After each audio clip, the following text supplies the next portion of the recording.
వాగ్దానము దేవుడు ఆది కాలం నుంచి ప్రకటన గ్రంథం వరకు ఎవరెవరికి ఏ విధమైన వాగ్దానం ఇచ్చినా ఆ వాగ్దానము ఎటువంటి పరిస్థితులు ఇచ్చాడు అంటే ఇది అసంభవము, ఇది జరగదు అన్నటువంటి పరిస్థితుల్లో ఉన్నప్పుడు దేవుడు వారికి వాగ్దానం ఇచ్చాడు. అబ్రాహాముకి ఏ పరిస్థితుల్లో దేవుడు వాగ్దానం ఇచ్చాడంటే మెడికల్ పరంగా, సైన్స్ పరంగా అబ్రాహాముకి శారాకి సంతానము కలగదు. ఎందుకంటే వారు అంత వృద్ధాపంలోకి వచ్చేసారు. గర్భము దాల్చడానికి కూడా వారికి వయసు దాటిపోయింది. అర్థమవుతుందా? అటువంటి అసంభవము, ఇది అసాధ్యము, వీరికి సంతానము కలగటము అసాధ్యము అన్నటువంటి పరిస్థితులు దేవుడు వారికి వాగ్దానం ఇచ్చాడు. భక్తులందరూ దేవుడు ఎవరెవరికి పరిశుద్ధ గ్రంథంలో వాగ్దానం ఇచ్చాడో వారందరి జీవితాల్లో వారి పరిస్థితులన్నీ అప్పుడు ఎలా ఉంది అంటే ఇది అసంభవము, ఇది జరగదు. యేసేపు దేవుడు వాగ్దానం ఇచ్చాడు. అప్పుడు యేసేపు పరిస్థితి ఎలా ఉంది? ఇది అసంభవం, ఇది జరగదు. యేసేపు యొక్క సహోదరులు జాగ్రత్తగా గమనించకుండా అతను కొట్టి తిట్టి దూషించి అతన్ని అమ్మివేసి జాగ్రత్తగా గమనించడం పురిపెట్టారా? వాళ్ళు అంటున్న మాట ఏంటంటే ఇప్పుడు ఈ కళ ఎక్కడ నెరవేరుతో చూద్దాం. అప్పుడు యేసేపు పరిస్థితి ఏంటి? ఆ కళ నెరవేరిందా? అసంభవం. కానీ దేవుడు నెరవేర్చాడు. ఏ వ్యక్తికి దేవుడు అసంభవము, అసాధ్యము అన్నటువంటి పరిస్థితుల్లో దేవుడు ఎవరికైతే వాగ్దానం ఇచ్చాడో ఆ వాగ్దానము స్వీకరించిన వారు, నమ్మిన వారు, వారందరూ ఆ యొక్క దేవుని యొక్క వాగ్దానాన్ని వారి జీవితంలో పొందుకోగలిగారు. దేవుని స్తోత్రం, హల్లెలూయా. ఈరోజు జాగ్రత్తగా గమనించుకుంటున్నాం. మనందరి కొరకు, దేవుని నమ్మిన వారందరి కొరకు పరలోక పట్టణం, పరలోక రాజ్యము దేవుడు ఆయన నమ్మిన వారి కొరకు, ఆయన రక్షణ పొందిన వారి కొరకు, పరిశుద్ధంగా జీవిస్తూ దేవుని రాకడ కొరకు ఎదురు చూస్తున్న వారందరి కొరకు దేవుడు వాగ్దానం ఇచ్చాడు. ఈరోజు వాక్యించిన నీవు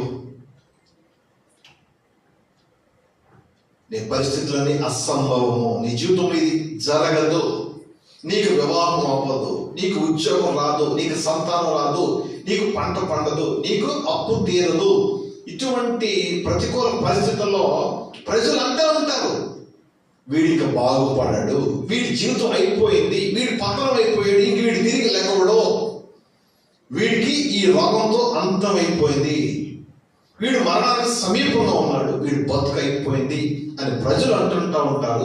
నీ పరిస్థితి కూడా అలాగే ఉంది, నువ్వు కూడా అలాగే అనుకుంటావు.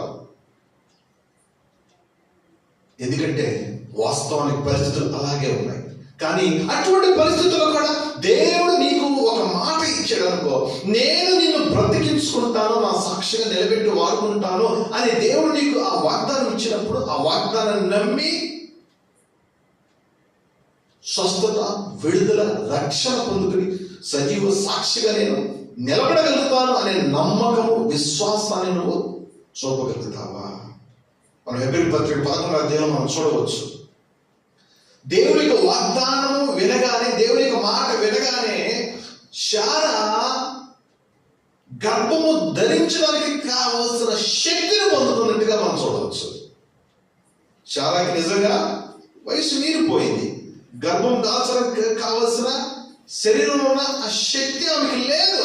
కానీ ఎప్పుడైతే దేవుడు వాగ్దానం ఇచ్చాడో వెంటనే ఆ యొక్క వాగ్దానం బట్టి, దేవుని యొక్క మాటను బట్టి తను గర్భము దాల్చుటకు కావలసిన శక్తిని పొందుకుంది అని ఆ మాట మనం చాలా స్పష్టంగా చూడవచ్చు.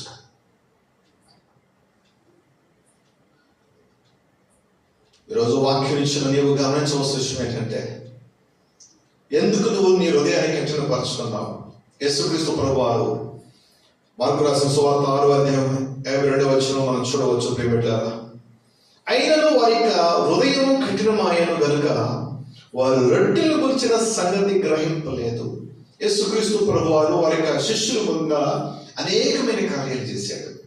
ఎన్ని కార్యాలు చేస్తున్నప్పటికీ వారి యొక్క శిష్యులు ఆయనను నిజమైన దేవుడిగా అంగీకరించడానికి, స్వీకరించడానికి, నమ్మటానికి వారు మాటి మాటికి వారు జాగ్రత్తగా గమనించి ప్రేమట్లారా, దేవుడు కార్యం చూసే వరకు నమ్మలేని స్థితిలో ఉన్నారు. అంతకుముందు దేవుడు ఎన్నో అద్భుతాలు చేశాడు. 5 రొట్టెలు 2 చిన్న చేపలను అనేక మందికి ఆయన పోషించబడినట్లుగా అద్భుతం చేసి చూపించాడు. వారి ముందు అనేకమైన కార్యాలు చేసి చూపించాడు దేవుడు. చనిపోయిన వారిని లేపాడు, రోగస్తులు ముట్టి స్వస్థపరిచాడు, ఎన్నో అద్భుతాలు చేశాడు. వారు ఉంటున్న స్థితి ఒక్కసారి మనం గమనించినట్లయితే, జాగ్రత్తగా గమనించడం ప్రేమపెట్టారా, 48వ వచనంలో, అప్పుడు వారికి గాలి ఎదురైన ధోని నడిపించడం వారు మిక్కిలి కష్టపడుచుండగా ఆయన చూచి రాత్రి ఇంచుమించు 4వ జామున సముద్రం మీద నడుస్తూ వారి యొద్దకు వచ్చాను. జాగ్రత్తగా గమనించడం ప్రేమపెట్టారా, సముద్రం మీద యేసుక్రీస్తు ప్రభువారు నడుచుకుంటూ వస్తుంటుంటే వారు భయపడ్డారు. జాగ్రత్తగా గమనించడం ప్రేమపెట్టారా, భూతం అనుకుని భయపడ్డారు. దేవుడు అప్పుడు వారి గురించి అంటున్నాడు, మీ కనుల ఎదుట ఎన్ని అద్భుతాలు చేసినా మీ హృదయం మాత్రము కఠినంగానే ఉంది. నన్ను నమ్మలేకపోతున్నారు, నన్ను స్వీకరించలేకపోతున్నారు, నా మీద మీకు విశ్వాసం లేదు, నేను దేవుడు అన్నట్టుగా మీరు నమ్మలేక ఉన్నారు. మీ హృదయం కఠినం అయిపోతుంది. ప్రజలు ఎలా ఉన్నారు అంటే, దేవుడి దగ్గర ఒక వరం అడుగుతారు, దేవుడు ఆ వరాన్ని, ఆ యొక్క బాధను, ఆ యొక్క నొప్పిని, ఆ యొక్క రోగాన్ని, ఆ యొక్క సమస్యను తీర్చివేయగానే మళ్ళీ ఇంకోటి కోరుకుంటారు. జాగ్రత్తగా గమనించి ప్రేమిటారా, దేవుడు కార్యం చేయలేదనుకో హృదయాన్ని కఠినపరుచుకుంటారు. దేవుడు లేడు, ఎవరు లేరు. దేవుడు అనేవాడు ఉంటే మా జీవితంలో ఎలా ఉంటాయా, మా బతుకులు ఎలా ఉంటాయా?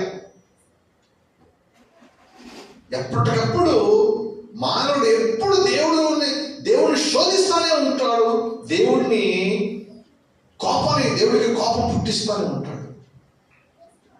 అని ఒకప్పుడు నా జీవితంలో కార్యం చేశాడే, అదే దేవుడు ఇప్పుడు కూడా నా జీవితంలో కార్యం చేస్తాడని నేను నమ్మకాన్ని నువ్వు ప్రదర్శించలేకపోతున్నావు. ప్రదర్శించకుండా నీ హృదయాన్ని కఠినపరచుకుంటున్నావు. పక్కన వారి జీవితంలో కార్యం చేసాడు, ఎందరో జీవితాల్లో కార్యం చేశాడు, అలాగే నా జీవితంలో కూడా కార్యం చేస్తాడు అనే నమ్మకాన్ని ప్రదర్శించలేకపోతున్నావు. నమ్మకాన్ని, విశ్వాసాన్ని ప్రదర్శించకుండా నీవు నీ హృదయాన్ని కఠినపరచుకుంటున్నావు. దేవుడు అదే అంటున్నాడు శిష్యులతో, మీ హృదయము కఠినమైపోయింది.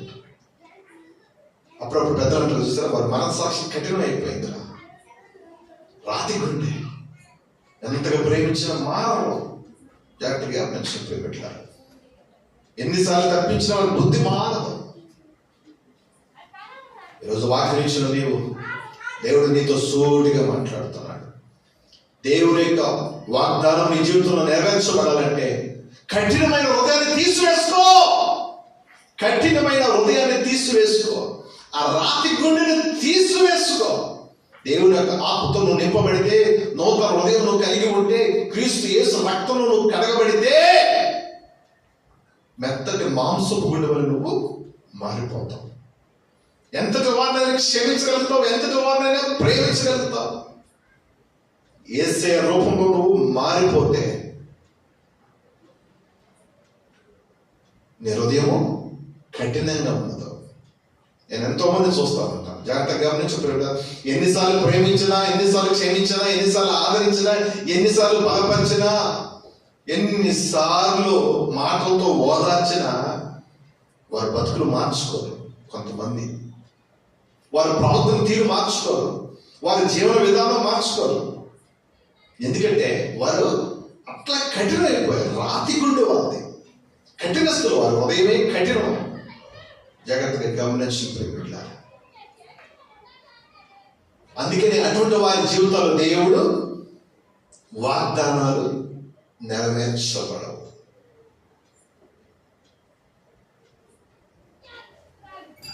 నీ హృదయము ఎందుకు అంత కఠినమైపోయింది? ఆ కఠినమైన మనసు తీసివేసుకున్నప్పుడు దేవుడు నీకు వాగ్దానం నెరవేరుస్తాడు. నీ జీవితంలో వాగ్దానం నెరవేరుస్తాడు. కొందరి విషయంలో నువ్వు కఠినంగా ఉంటావు, కొందరి విషయంలో ప్రేమగా ఉంటావు, కొందరి విషయంలో